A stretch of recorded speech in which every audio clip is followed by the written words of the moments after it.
Hello, human peoples. You're listening to the podcast network of Gamefully Unemployed.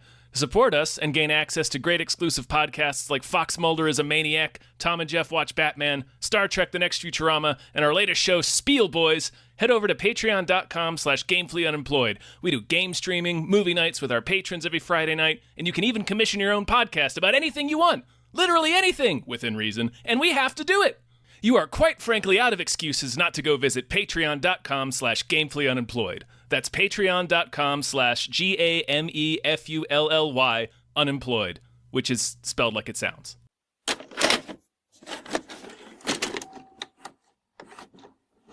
Jumanjis.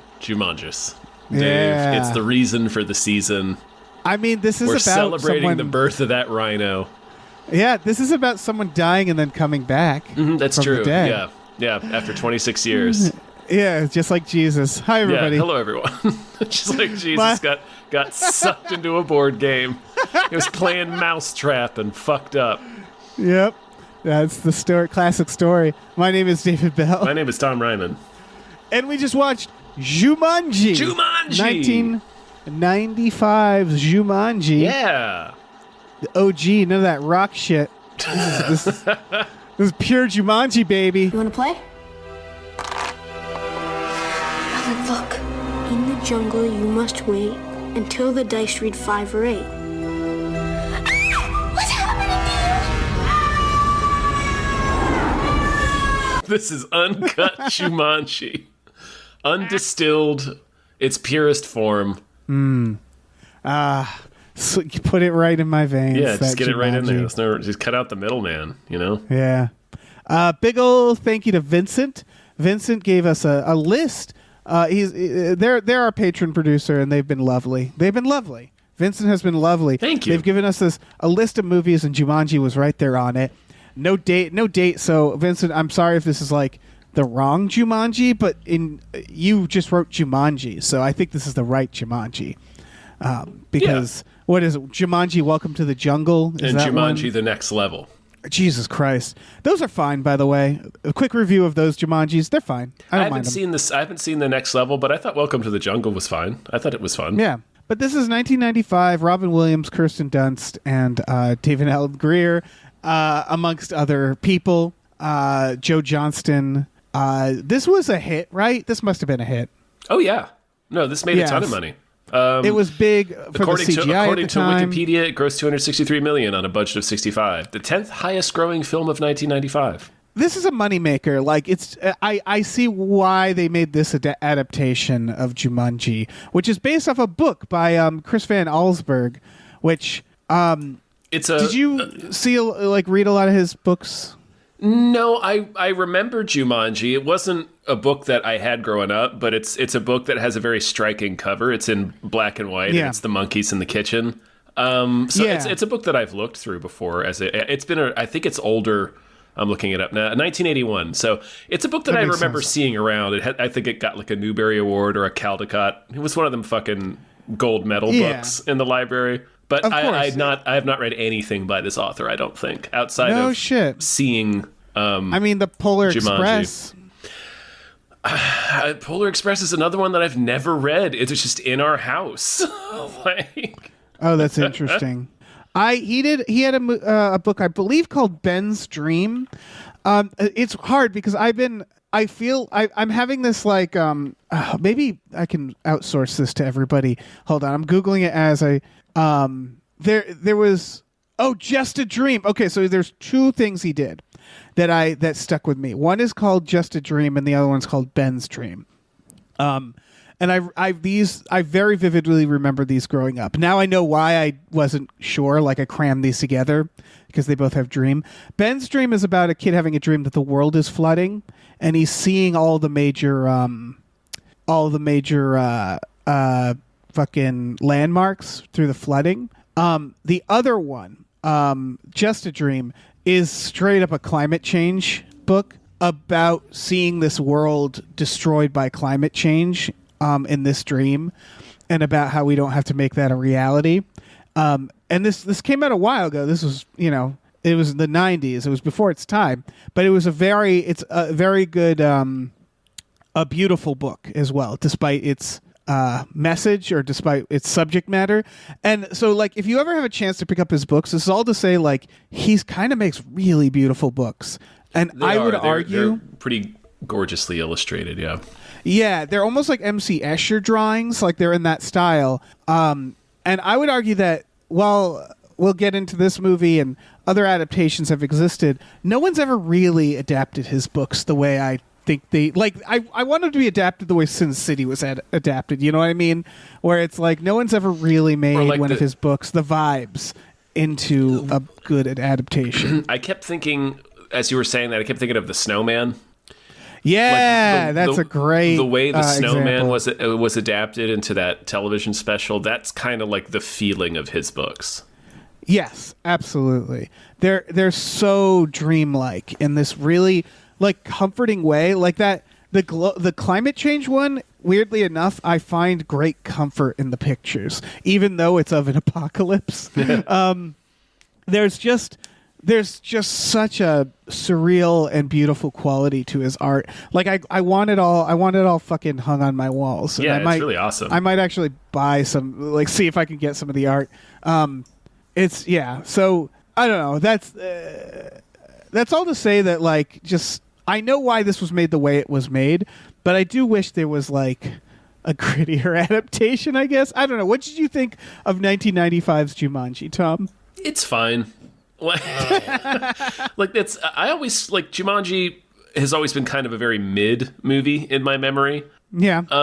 But going back and watching it this time, I enjoyed it more than I did the last time I watched it. Like, it's not a movie I revisited a lot. I don't think I'd seen it since the 90s. Right. This movie, I'm still sort of in the it's fine category, but I like that it has a little bit of teeth to it. It's a little like Gremlins. It is. I would argue the ending is insane. The ending is like a Rick and Morty. Yeah. I forgot the ending. The ending is out of and its we'll gourd. talk about that. And well, because they do it in the new one too. They do the same ending. Really? Yeah, they do the same ending with the Jonas Brother. Okay, because this is why it feels like a Rick and Morty bit. So the for people who haven't seen Jumanji, the premise is that some prick made a board game, right? Some shitty wizard, I assume. Yeah, some it's demon some bartering wizard made a board game that sucks. No way. It's not even a fun game. Yeah, there's no way. You get nothing from playing this. It has nothing to offer you. It has nothing to offer you. It just shits upon you. Yes. There's no way, like, the maker of this board game wasn't burned at the stake. Yeah, and everybody was just cheering. Yeah. I would be right there cheering. I'd be like, yes, fuck this game. The game lures children to play it. Yeah. And all the clues rhyme like it's the fucking Riddler. And it's a bad game. It's a bad board game. It's very simple. You roll the dice. And where you land on a spot, they don't show you what the spot's going to be. The board game, it's blank. You have to look at that sorry bubble in the middle. Is that Sorry? Am I thinking of Sorry? It doesn't matter. Yeah, that's or no, the Trouble is the one you're thinking of. Trouble, and then it gives you a riddle, and then it tries to murder you. Mm-hmm. That's the game of Jumanji. Yeah, that's it. Yeah, and like, you don't even get any power-ups. You don't get shit. Yeah. You get nothing. The game doesn't offer you anything. It's not like if you win, you get all the jewels of No, if you win, you just it cleans up the horrible mess it made. Right. And there's a few things. Like, one is I can't help but notice a few things about this game. Mm-hmm. One is that the game. So what the plot is that a young Robin Williams starts playing the game with a young Bonnie Hunt. And he gets sucked into the game as one of the game punishments. And then 26 years later or whatever, some kids find the game and they start playing it. And the idea is you have to roll, like, what is it, fives or double or whatever to get Robin Williams thing, out. He needed to get a 5. Another player needed to roll a 5 or an 8 to free him from the space. But I also can't help but notice that the game refuses to keep playing without the original players. So I'm just pointing out that this is a bad game. What happens if a rhino kills one of the children? And then they're like, it's his turn. Where is he? Does the game know? Does the game know he's out of the game? I don't think the game cares. I don't exactly. The game's one goal seems to be chaos. So it seems to be to kill you, right? Ideally, the game will kill you and thus never have to clean itself up. It's a Wishmaster situation. Like an evil cat in a hat. Yeah. Yeah, because that's like it's a bad game. Is my point? Yeah, it's because terrible it game. actively There's no tries to spaces kill on the its board. players. There's nothing. Like the box looks awesome, but then you open it and it sucks. Yeah. And it tries to kill or trap players, and then it's like, sorry, if there's no players, you can't finish the game. Like, it's like, can people not forfeit? Like, a bad game is one definitely where someone can't just like duck out of the game, and be like, someone else do my turn. That's a bad game. It's a bad game. That's all. And I know I feel like this is obvious. This is probably obvious that Jumanji's a bad game, right? Yeah, probably. Yeah. So Robin Williams works in his dad is runs a shoe empire. Yeah, he's a shoe king. He's the shoe king of New Hampshire. Yeah, he sure is. David Alan Grier works for him, and he's inventing sneakers. He invented like Nike Airs. Yeah. Yeah, and the kid accidentally puts it in the factory on the conveyor belt, ruins the factory. He just throws David Alan Grier under the bus. And he gets fired instead of the child getting, taking responsibility for what he did. Yeah, they make the parents, like, they're not mean. They're just, like, rich and clueless, right? He gets bullied, and his dad's a bit of a maniac. Dad is... Yeah, I want to talk about, because they inject, like, some arcs in this that I don't know if we need it, because, like, the game is kind of its own... I get it. It's it's screenwriting. You have to, but it felt weird because the game sort of just like is like a wrench in this plot, right? Yeah. Yeah, and then you're right. Like the game's its own arc. Yeah. Or like they have too many. It's so like the first half hour of this movie is focused on Robin Williams, and I understand why, because the ending it's mainly his arc. But it feels weird because they have to do that. He gets sucked into the game gets hidden. And then the new kids find it. And then the new kids we have to give them arcs. So we learn that they're orphans. Kirsten Dunst constantly lies about how the parents she does died. like do you know how I got these scars? Yeah. They're buying a mansion. Really milking that tragedy. Right. She kind of loves being an orphan, I think. Oh yeah, she's into it. Mm-hmm. She is absolutely into it.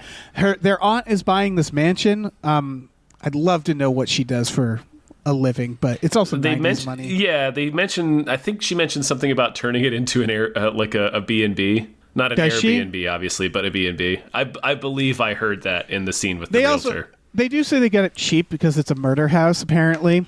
Because the idea is that everybody thinks that Robin Williams was murdered as a kid. We learn from the Exterminator, who's my favorite character, who they see bats, and so he goes up into the attic and he's just like, did you kids hear about the murder in this house?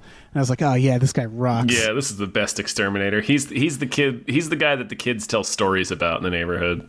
Yeah, he's like a local legend. Yeah, he reminds me a little of my dad, because my dad loves saying dark shit to children. That's like, when you get old, that's like something, it's like a pastime. So I get it.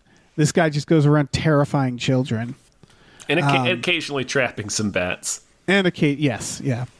And then this movie is like weird. It's slightly dark. It's not trying to be that dark. Like the mosquitoes were a little dark. It lets these mosquitoes out. Yeah, there's a kind of a zombie outbreak almost, because it's like there's people getting stung by these hornets. So there's this outbreak that's spreading through the town, and then also there's riots because all of the animals on the loose. Like the monkeys are just pure terrorists.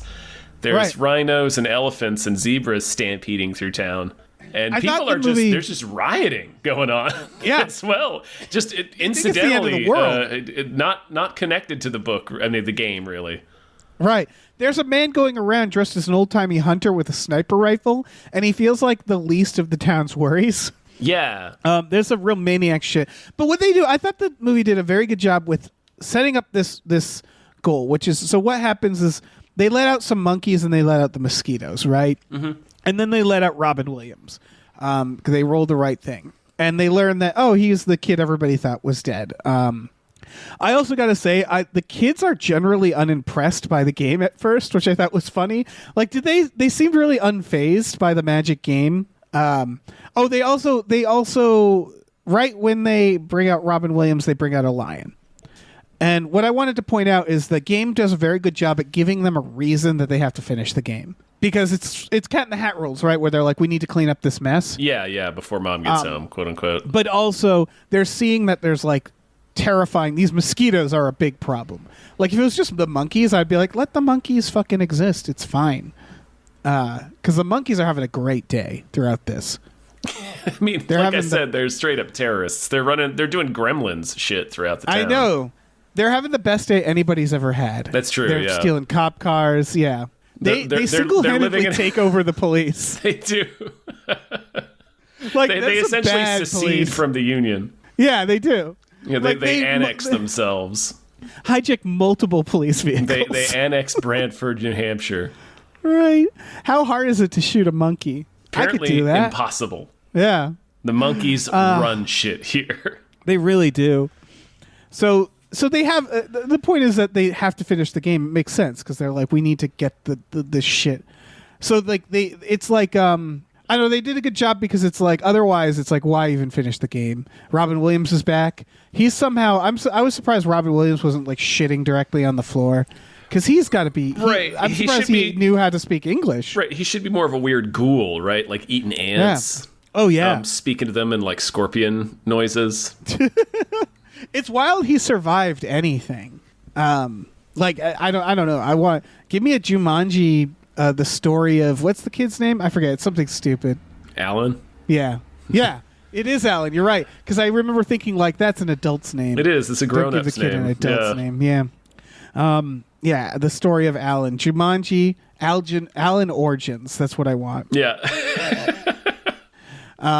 We also get a weird thread in this. Did you notice the like good old days thread? It's one of those things that a lot of, I feel like 90s movies did, like even Back to the Future does, where they show the town now is in ruins.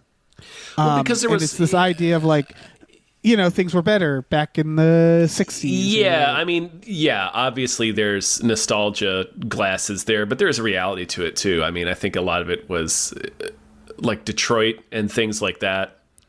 Oh, yeah. Like it's just very funny. Auto plants closing and like there were a lot of towns that were prosperous 100%. and then fell into huge hard times in the 70s and 80s. Mill towns. I mean, this is in New Hampshire. I know Western Mass is filled with mill towns, and the mills close, and the towns have to figure out what to do.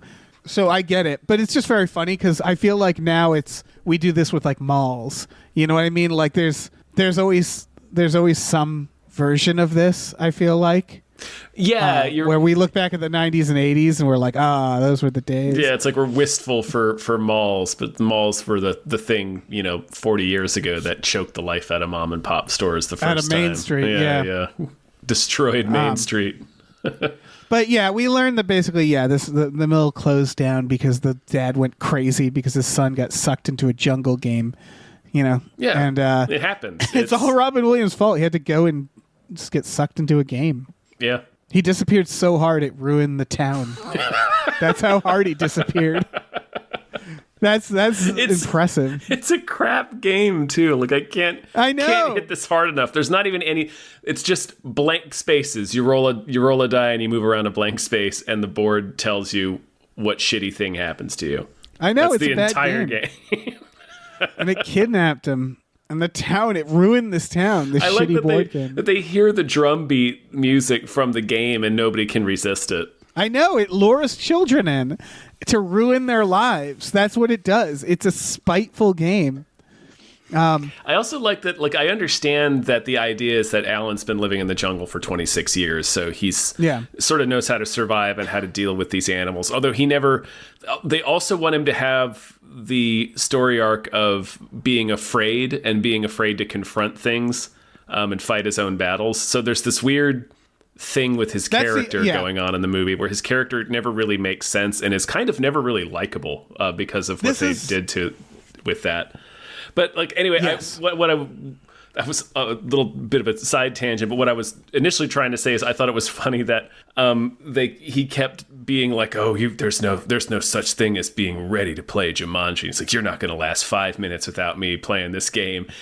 And if you look back, like before he got sucked into the game, he rolled the dice, I think once. Yeah. He immediately got the worst thing happen to him. He took one turn in Jumanji. That's his experience. Yeah. They all have the same level of experience playing Jumanji. He's like, you won't handle Jumanji without me. And it's like, dude, you immediately lost Jumanji. Lost so hard. You vanished for 26 years. You disappeared so hard your dad went insane. Yeah. You Caspered your family. Yeah, 100%. You Caspered the shit out of your family. 7 generations of your family. You ruined a town. You ruined a town. That's how bad at Jumanji you were. Yeah. No, I do get it. Yeah, because he's in the jungle, etc. You lost the game so hard. That is, his arc is one of the things I kept flagging. Because they do the thing where later he's like yelling at the kid who's a body horror monkey. Mm-hmm. And he's like, I'm sounding like my dad. And it's like, I don't think we needed this arc. But I know why. So here's what I think is the fundamental problem with the movie. And I guess we have to talk about the ending real quick. Because the ending is so Rick and Morty. Like, in fact, remember the Rick and Morty bit where he has the remote to go back in time and redo moments? And they do classic Rick and Morty bit where he lives like a lifetime and then accidentally his dad uses the remote and brings him back. That is essentially what happens in this movie. Jumanji, so what we learn is that when you beat Jumanji was meant to be played in an afternoon. Like the book Jumanji, right? Mm-hmm. That's the idea. Is it's a Cat in the Hat logic, right? It's like it's an afternoon of adventure, right? I love to think that the person who invented the board game Jumanji like did it in goodwill, like he thought kids would love it. It's going to be this thrilling adventure, and it's just like like a demon. It's like inviting a demon into your house. Right. It's a more cursed object than a Ouija board. Exactly. But yeah, that's the bit of the board game, right? Is the idea is a kid picks it up, plays it for an afternoon, beats the game, and the game does the magical. It does Wishmasters. It does what a lot of magical adventures do, right? I think Labyrinth does this. It brings you back to the moment that you started the adventure, meaning that when you finish Jumanji, everything gets sucked back and brought back to normal, and it's like it never happened. Which is that's a classic children's story trope, right? Yeah, everything's reset to the way it was before. Yeah, that happens all the time. It's Masters of the Universe rules, and that's why this feels like a Rick and Morty bit, because it's taking a rule that's very common, and they do the horrifying result of a kid starts it, gets sucked into a game, 26 years pass, a town is ruined, babies are born, lives are lived, 26 years. I think it's 26. It's 20-something 26 years, yeah. Okay. That's enough time for people to be born and have kids themselves. Like, that is an incredible amount of time. It's a generation. And they never... Right, it's a generation. They never complete the game. And then the end of this movie is they finally complete the game, and it warps them back to young Alan 26 years in the past. So you realize is, oh my God, none of that ever happened. The last 26 years of those children's lives, like when they show up at the end of that party, they should feel lucky those kids exist at all, right? Because the butterfly effect of this... Because, again, Alan ruined an entire town. Right. They should have Ray Bradbury'd those kids right out of existence. Yeah. Because, that ripple effect of Alan's disappearance is so great. They make a point to show how great it is. So, like, surely there are people who don't exist anymore because Alan finished the game, right? Those 26 years were imaginary game years, essentially. They were like magic game years. Mm-hmm. And so the movie... and I know why the movie did this. They wanted to kind of have their cake and eat it too. Yeah. They gave the town this like horrible tragic backstory, right, to Alan's disappearance. They do a scene where he finds out his parents are dead because they went crazy, which very unhelpful guy. He's like, "Where are my parents?" And he's like, "They're off on blank street." And then he doesn't tell them it's a graveyard, which is just like real dick move. But anyway. Yeah, what if you didn't know? Like the assumption is that Alan knows because it's his hometown, or even though he's been lost in the jungle for 26 years. Yeah. But like, if you didn't know, and you're like coming up on the turn, oh boy, we're about to turn onto Edward Street, gonna see Mom and Dad. Oh, that dick. Yeah. But yeah, so because they wanted to give Alan this arc that related to his kid, what makes it so? I guess this is what it is that. The other kids, the two kids, Kirsten Dunst and the other kid, Monkey Child. Yeah. Kid who didn't become famous. Yeah. they are a large part of this movie too, but at the end of the movie, their entire consciousness resets. They don't remember anything at the end because the movie goes back to 26 years in the past and they finish the game there. So it effectively erases the memory of the kids. I don't know how that works. Isn't that a paradox, right? Because the kids, they couldn't have finished the game then if it erases that timeline. If they never existed, yeah. But the point being that what that actually means is that the entire character arc of those kids gets erased, right? Like Kirsten Dunst lies about how her parents died, right? Mm-hmm. And you think like, oh, this is going to be an arc for her. But it doesn't. It's not an arc because he unkills her parents. Her parents are alive at the end. Yeah, he actually... This is a weird thing that happens in the have their cake and eat it too column, is when they flash back Alan and Sarah to 1969... And they're back in Alan's house, and he gets to apologize to his dad. And they're like, okay, we'll talk about sending you to boarding school, to man. He's like, how about father to son? And his dad looks at him like, you son of a bitch. I knew I loved you. Right. So his father hunter. yeah, his father hunter. Yeah, they did the Captain Hook thing where he's played by the same actor.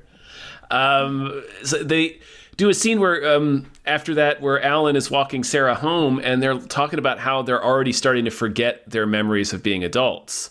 They're like, I'm already starting to forget what it's like to be an adult. It's like, oh, I need to do something before I totally forget what it's like to be an adult. Just go back to being a kid. And then they kiss, and then they say, I hope we remember Judy and Peter. And then they repeat their names. They're like, yeah, Judy and Peter. As they throw Jumanji, the board game, into the ocean. Burn the game. Shoot it with a cannon. But so when it flashes to the end with them adults and married and in the modern day, and they're having a big Christmas party. Oh, his parents are still alive. It's a real Back to the Future ending where everything's awesome. And then Judy and Peter's parents show up, and we learn that they had mentioned earlier in the film, Peter had opened up to Alan that his dad worked in advertising. And so we find out in this scene that Alan has hired Judy and Peter's parents to come work for him at the shoe company to be his ad man for a new line of shoes. And then they see Judy and Peter, and they come up, and both like Alan and Sarah being all weird, but they're just like, we remembered you. Oh, it's very clear that they remembered them, to the point where Alan tracked down their parents to hire them in order to keep them from dying in an accident. Yeah. So they told us that they were forgetting all of their memories of it as adults, but then also remembered enough to have this complicated plan to rob death of two souls, Dave. To rob death of two souls. Creating a Final Destination. A Final Destination. Yeah, absolutely. Also, why didn't at least Bonnie Hunt remember some fucking stock tips as a kid? Because again, they could have. If I got Jumanji now, you bet your ass I'd be like, Apple stock. Yeah, writing down Apple. Writing it down, yeah. But yeah, that's essentially that's the weirdest thing about this movie, is that you don't remember it is a time travel movie. It is a straight up time travel movie about them essentially becoming time masters of these 26 years and stacking the deck in their favor and saving these two people from death. And rescuing these children from being orphans. It's fucking weird. It's a real weird ending. It is, yeah. And then, what that also does, like we said, we reset the kids. So the kids, at the end, they have no agency. They're just they didn't complete any arcs, right? They didn't do anything. But the problem with that is that they kind of felt like the main characters. Robin Williams and Bonnie Hunt kind of feel like side characters. They're supporting, yeah. They shift into the background the second the movie moves to modern day, and then it follows Judy and Peter. Right. They spend and so you can tell they're struggling with that, because the first act is essentially all Alan's story. Yeah. And then when they swap it, you're kind of like, oh, that felt like it could have just been 10 minutes, Could have done Alan for the first 10 minutes, but they're establishing the factory and his arc and stuff. But then they start giving the kids an arc. And then Alan and Ark relationship with the kids, and again they always feel like they're backup characters, and then at the end we're because we're concerned about the kids' house now. This is the kids' new house, the orphan kids with their aunt. What's this? The aunt is essentially out of the picture at the end. Yeah, Lord knows if she even exists anymore, and so you think that's going to be part of it. Like you have that feeling of like you're invested in the modern time. You're invested in that. You're like, I want 1995. In this timeline, yeah. I had always imagined the ending of this movie being that they revive the plant to make sneakers like David Alan Grier. I had always like imagined that was the ending because they set up the sneaker thing with him, and that is what happens, right? Like to an extent. Yeah. It's time travel. It's revived by the fresh new ideas, like with David Alan Greer sneakers, and then like we overhear a conversation where Alan is running the shoe company now, and they do all kinds of different types of shoes, like ladies cross trainers. They're on the phone talking about ladies cross trainers. Like, no, Dad, it's not a bra, it's a shoe. But like, yeah, you could have imagined like a version where they just revived the town at the end. Yeah, that's it. It didn't need to have time travel. It's just they laid the tragedy on so thick that they didn't. Yeah, like all the regret and loss with Alan's parents and the kids' parents. Yeah. It's just they really smeared the tragedy on so thick that they had to buy it all back at the end, or at least they felt they did. It's really weird because they have this moment where the kids are like, we don't have parents, and then like, Alan's new to the world, Bonnie Hunt's there, they clearly have a relationship that they're cramming in there, and it was like, oh, okay, they'll be the guardians, like they'll all live in the house together at the end, and it won't be perfect, not a perfect ending, but that seems to be what they're creating, and then they're like, no, time travel. Yeah, none of this mattered. Yeah, none of it mattered. Absolutely nothing you watched mattered. Yeah, the kids do not have to deal with any tragedy in their life. To be clear, none of Jumanji happened. Yeah, I wanted to clarify. It's not like, because you could make that argument about a lot of films. Technically, you could say, well, none of this mattered. Like if they, solve the problem, then yeah, the ticking clock that we just sat through didn't matter at all. But it really resets it. I wanted to clarify, it's the fact that we see the kids at the end, and we're supposed to be experiencing the joy that Alan and Sarah are experiencing at finally seeing them again, but we're not, because it's like we don't know anything about these kids. Like these aren't the kids we watched. Like, yes, we don't know these characters at all. It's like if Back to the Future was from the point of view of George McFly, and you were invested in his character more. And don't get me wrong, George McFly has an arc and he's a protagonist of that film. But you know what I mean? Where it's like you're following Marty. So at the end, when their life kind of resets, you're like, you did it, Marty. I've been following you this whole time. Not if like suddenly George McFly changed. It's like if Indiana Jones had to be knocked out in the third act of his own movie and dragged out. Yeah. And then just woke up back in the future, back in his own time, in his own apartment. Exactly. It's like that. That'd be weird. Idea. That would be weird if they did that in an Indiana Jones movie. Yeah, it would be. So yeah, like that's what it is. It's like I thought Monkey Boy and Kirsten Dunst were like, oh, these are my people. These are the people I'm following. My new children, as by the laws of Jumanji. Exactly. And then they just lost their agency at the end and don't have an arc. And it was like, you can tell that they like, it felt like they did a draft where they're like, man, we have to give Alan more stuff. Because we end and begin on Alan, so like they kind of like shoehorn in the I'm like my dad stuff. Like you never get that, and like the be brave stuff you were talking about. Mm-hmm. It makes way more sense if it's just like he's already brave, and like I don't know, it feels a little sweaty, It feels unnecessary. It's why even have that component. It's why just because the book, as I understand it, is just Judy and Peter sitting down and playing this game while their parents are out of the house. Right. So again, why wouldn't you start with that? Yeah? Why wouldn't you just start with Judy and Peter playing this game? I don't understand why we needed the 30-minute. I mean, it's not that long, but it's like a substantial prologue introducing Robin Williams' character, and then this whole this 1969 timeline. I don't understand why we need the 1969 timeline. It's really odd. So without looking into it, here's my guess. Yeah. My guess is that they realized that they needed more than 2 kids to carry the film. Mm-hmm. Yep. And they were like, Robin Williams, is he available? Like, I feel like they started with Robin Williams almost. Like, I don't know for sure, but it feels like they realized like, ooh, what if... Like they built it around the idea of like a comedic adult performance. It feels so. I don't want to say modular because I've been using that word a lot, but it does feel that way. Like it feels so like such an addition because it's a studio film. You really can remove Alan's entire character and storyline, and it's like the base story of the movie of the book is still there. It's just two kids sitting down to play this game, and it's a wild game of supernatural adventure. It really does. I had that thought too, where it's like it seems like this was all written to create a reason for a Robin Williams, a star, to be in the movie. Yeah, I think it's a cynically made studio film. And you can feel it in how weird the ending is, because the ending is genuinely weird. It is. It's like whiplash. I forget. I forget it every single time because I'm like, surely that's not the ending, right? That's such a fucking weird ending to do, because it kind of undermines the entire movie.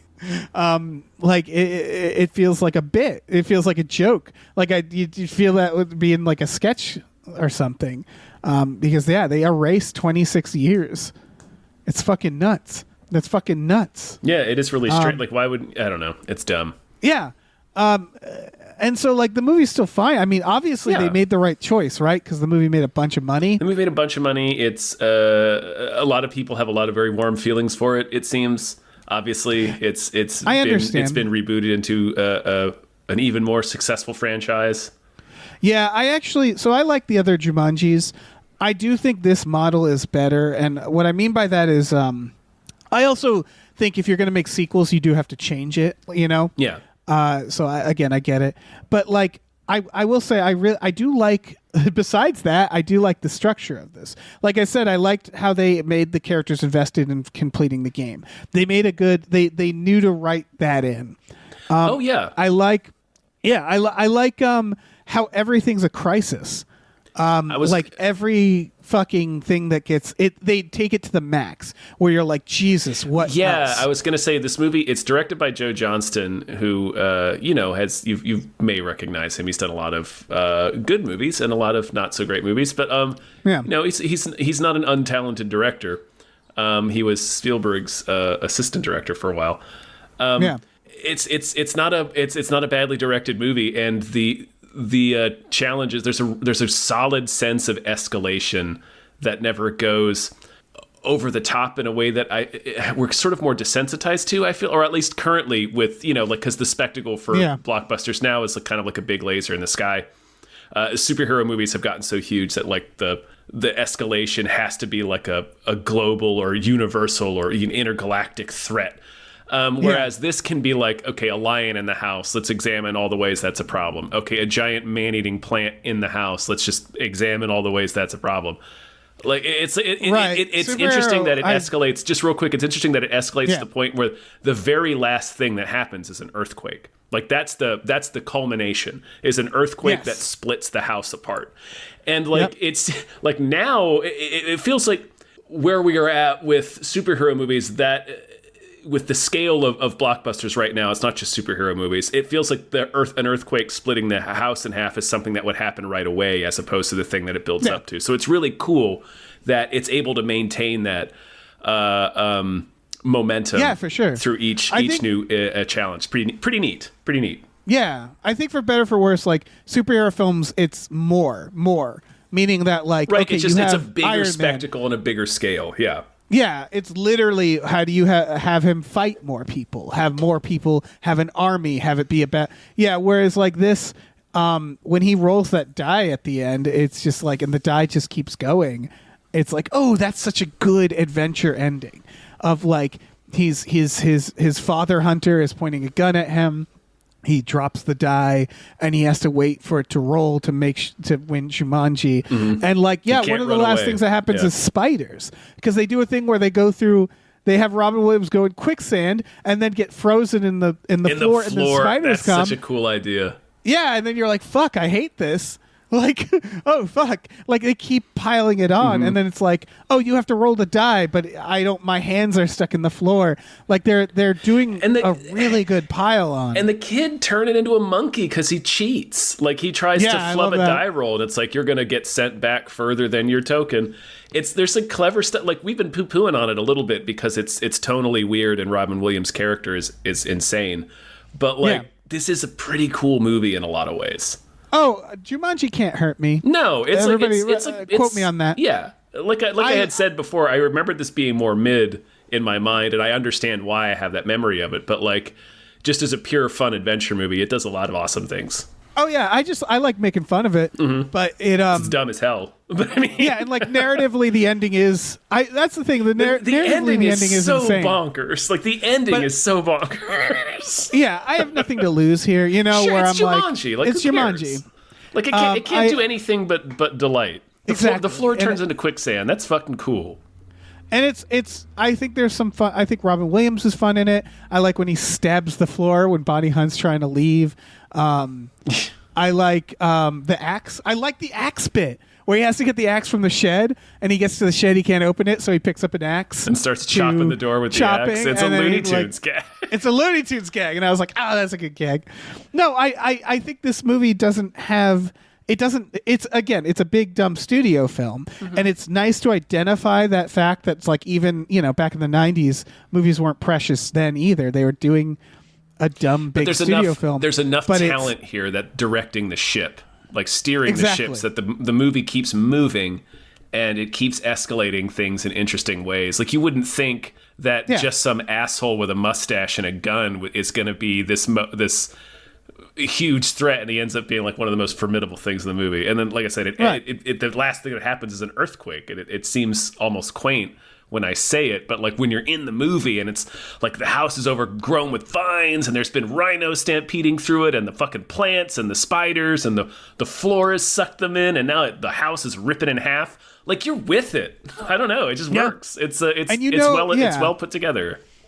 It is. It's a quality in terms of like what they know the audience wants. And I would argue the new Jumanjis are that too. Like, I thought it was very smart for the new Jumanji to be like, what if we get like The Rock and all these big actors, but make them have the minds of children? Oh, no, I do think Welcome to the Jungle is that's pretty great. good. Yeah, great idea. They understood the spirit of this film, which is that also Robin Williams is kind of mind of a child. He was 13 years old. He's been stuck at 13 years old in the jungle for 26 years. So he comes out of it, and he's it's an interesting character for Robin Williams because he's kind of a shit. He is. He's not like comic relief that much. Not really. No, he's not really that funny in this. Yeah, a subtly smart line. Robin Williams says to one of them, "What happened to you? The Clampetts have a yard sale," which is a Beverly Hillbillies reference, which they had just made a Beverly Hillbillies movie, and Robin Williams' character would also know the reference. So, like, that's a reference everybody knows based off the timeline. If that makes sense, that was good. Yeah, he's singing Gilligan's Island in the shower too. Yeah. They did a good job with that. I think the effects, with the exception of the monkeys, is very good. They use a lot of puppets in this. They use a lot of... I do have to say the spiders do not look great. The spiders look cartoony. Yeah. And I wondered if that was on purpose, honestly. If they were like, we don't want to make them that... Because they do a couple of close-up shots of the classic close-up spider shot where you show its horrible little face with its wet fangs. Yeah. And the noise that spiders don't make because spiders don't make sounds. Yes, they sure don't. They absolutely don't make noises. We're obsessed with this idea. Yeah. That thing should make a fucking sound. Yeah. It doesn't. I'm sorry. I know it's scarier that it doesn't. But anyway, they just look. I don't know. They're all puppets, and I don't know. Maybe, maybe they made them intentionally cartoony, but it's not just that they're cartoony. They look fake. Yeah, I was gonna say. So does the lion. The lion doesn't look great. Pretty not great. That's okay. The plants look good. The stampede looks good because they're not dealing with fur. But I think generally, like, this seemed like a really fun movie to make. Oh, yeah. Like the sets seemed like really fun when they're flooding the set. Yeah, it just looks like Rainforest Cafe with all the rubber crocodiles and... Yeah, it just seems generally, it's a fun movie. It's having fun. It's just, narratively a little odd. Depending on when it takes place, Bonnie Hunt absolutely could have stopped Oklahoma City bombing. Just throwing that out there, but she didn't. Child Bonnie Hunt. She's got to carry that. She's got to carry that burden. She also could have gotten Alan out of the game by rolling the fucking dice. Yeah. Instead of leaving that game in there for 3 decades. I like that, honestly, because I'm on her side too, where she's like, I was a child. I was terrified. I didn't know what was happening. I know. And then, but also, she clearly, yeah. And then he's mad, and I'm like, I get why you're mad. Yeah. I understand what she went through. Like, they do make a point of that, to be like, look, I told everyone what happened. So you realize that means that a 13-year-old girl was telling the whole town that you got sucked into a board game. So nobody believed me. Decades of therapy made her think she was like, she saw her dad, that she had witnessed the murder and had just created an impossible fantasy scenario to shield her from it. Involving bats. So she was probably like, did the dad drain his blood and suck his blood or something? I think your dad fed you to bats. Yeah. Yeah. So I like that. I like that you can tell that she's like, that's a big part of her character. It's just like years and years of therapy. Oh yeah. And everything she's saying. Yeah. It's a fun dynamic. She has a couple of good lines. I had there was one that I had flagged and now I can't remember. But she has a couple of fun lines along that sort of joke where she's sort of like this. She does a lot of therapy speak in the way that they made fun of that in the 90s, but it's never like overly malicious, so it didn't like sort of it didn't rub me the wrong way here. It's more making fun of the situation as being absurd. Right, it's just like this poor woman didn't just go through therapy; she went through like of work she had to go through because like what she saw was fucking impossible. Like, she witnessed the spaghettification of her friend as he got pulled into a black hole in the middle of this weird board game.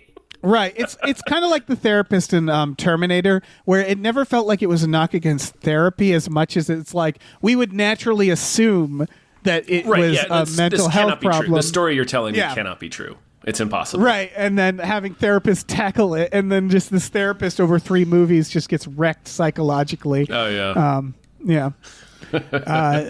It's a fun little bit.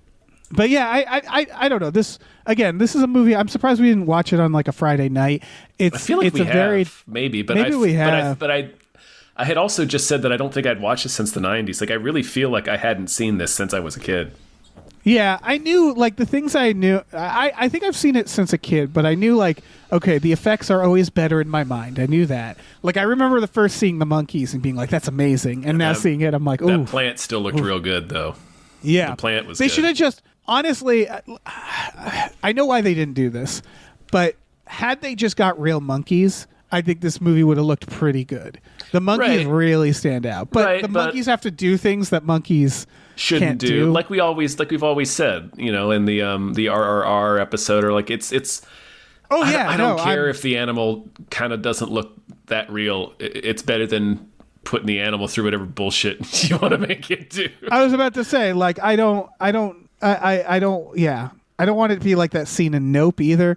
I don't want Gordy. I don't want them to Gordy some kid. You don't want a Gordy situation. But also, I want to give those monkeys a shotgun and a cop car. Yes, me too. No, I've said it before. Animals don't know why we're making movies, so it's just confusing. It's just confusing to them. Yeah, it's a night. Every interaction with us is already an indecipherable nightmare. So adding an additional layer of like fantasy and make believe to it. I'll accept dogs because dogs tend to enjoy, unless I feel like Milo and Otising them. They tend to enjoy basic stuff in movies. You know, like if it's just a few scenes with a dog and the dog's just running around. But if you're putting a dog on a wacky adventure, then maybe CGI it. Don't make that dog juggle. Yeah, for the love of God, don't put that dog in weird situations. Don't put that on that dog. Why are you going to do that to that dog? Yeah. These are your juggling dreams, old man, not his. Exactly. Don't make the dog act with Harrison Ford. They knew better to do that. But with a juggling dog. Yeah. Bark City Blues. Bark City Blues. That's what it would be called. Are we done with Jumanji? Hold on, let me see. I had a couple. All right, the sniper rifle gets sucked in with the game, and I just have to point out that doesn't make any sense. That's not the one he brought from the game. Yeah, that's the one he bought. I guess it's a time. That's a time suck, though. So, like, the next person that plays this game is all the stuff is still going to be dated in like old adventure fiction, like turn of the century time. Except the Van Pelt's going to have this sleek state of the art fucking killing weapon. I hope so. I also love that the hunter... He's going to kill everything in that mystical jungle, man. There's not going to be anything left. There won't be trees left in the jungle when he's done with that gun. And a fucking drum magazine. Like, he had so many bullets. I think one of my favorite scenes is when he goes to the gun store, like in the Terminator, and Yeah. I love how unfazed the hunter is by any of this. I guess he is a magical being. He's magic, but yeah. he's just I think like, he seems to have some understanding of what he is because he knows he needs to take Yeah. the board game in order to get them to come to him. And then she's like, well, why aren't Yes. you trying to shoot me? And he says, you didn't roll the dice. Alan did. right, which makes me want to know a lot about the hunter character. Right, because the rest of them are animals, so it's like, well, you know, they range in a spectrum of sentience. Obviously, the monkeys are pretty sentient, but there's also alligators and. But so, yeah, you then, realize, like, he's do just a they all know full-on- what they are? Right, this is a full-on human man who has speech and like executes complex plans and shit, and seems to understand what he is and like the magical nature of this game. Yeah, he's like the devil. He might be the He devil. might be the demon, right? Yeah, he might Whatever be the demon who is made the responsible for this game. Yeah. game. He's the Wishmaster. Yeah. It's possible. Because, yeah, he's terrifyingly aware of what's going on. And that adds even I think more. we just cracked it, Dave. I think it's like a reverse kind of Wishmaster sitch, right? Like you rub the lamp, right? That's you rolling the dice, right? So you have to finish Right. the game. And if he can kill you or prevent you from finishing the game, all of his bullshit that gets let out never has to go back in. So if he gets let out and takes you out, then he's free in the world. There, we just cracked the case, Dave. He rules the world. Yeah, you're right. I don't normally think this for stuff like this, but I want heavy lore.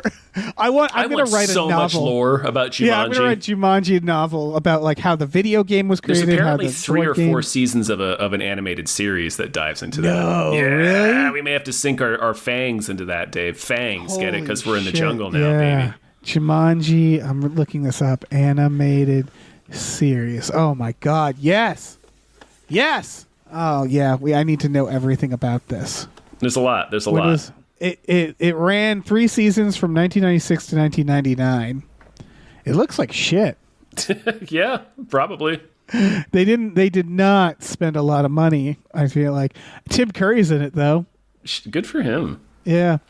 And Ed Asner, of course he's in it. Yeah, he's in every cartoon from the 90s. Yeah. Yeah, I something tells me I'm done talking about Jumanji. Yeah, it seems like we are, Dave. So let's be done talking about Jumanji. Vincent, thank you so much. Thank this you was a delight. so much. It was fun to revisit it. Yeah, this is genuinely a solid, fun movie. Yeah, this is exactly the type of movie we'd cover. Yeah. Like when I was like, had we done Jumanji yet? And I was like, I guess not. We're gonna start accidentally repeating movies. I swear to God. We might. But yeah, we're keeping like, track, but oh yeah, because people have mentioned movies to me, and I'm like, I don't remember that movie, and they're like, well, there's like 45 minutes of evidence. you did an episode. Watch that movie. Yeah. But I'll never forget Jumanji. So thank you, Vincent. Thank you. This was through our Patreon, patreon.com/gamefullyunemployed, GAMEFULLY, unemployed. You go on there for $5 a month. You get access to exclusive podcasts like Tom and Jeff Watch Batman, Fox Mulder's Maniac, Star Trek The Next Futurama, Spielboys, and we watch movies every Friday night. And again, custom podcasts like the one you are listening to. Check it out and have a great holiday. Yeah. Try not to play any Jumanjis. We also have a store. Speaking of the holidays, head over to GameFullyUnemployed.com where you can find a link to our Teespring store. We have all kinds of cool original artwork and designs. You can get on t-shirts, mugs, stickers, posters, all sorts of things. So slap your little die roll and peepers onto that. Yep. You know, they made a Jumanji board game. Yeah. And apparently when you buy that, like it comes with a dude dressed as a rhino who'll hit you with a 2x4. Yeah. It's a great feature. Yeah, as long as it comes with some old like colonial bastard with an old-timey rifle from like an Edgar Rice Burroughs novel. Yeah. He shoot you. Yeah, just blow a hole in my ass as I'm That's what I want. as I'm in line at Target trying to buy Jumanji.